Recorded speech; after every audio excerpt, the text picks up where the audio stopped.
Welcome to Homemade Science Junior. Today we're going to make a cloud in a bottle. Add some isopropyl alcohol and swirl it around. The alcohol evaporates and turns into a gas. Let's increase the pressure.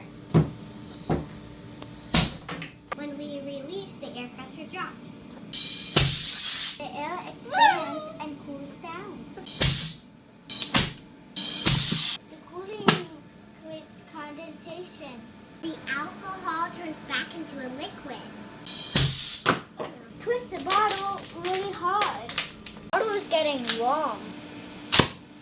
The alcohol vapor turns into little tiny droplets and forms a cloud.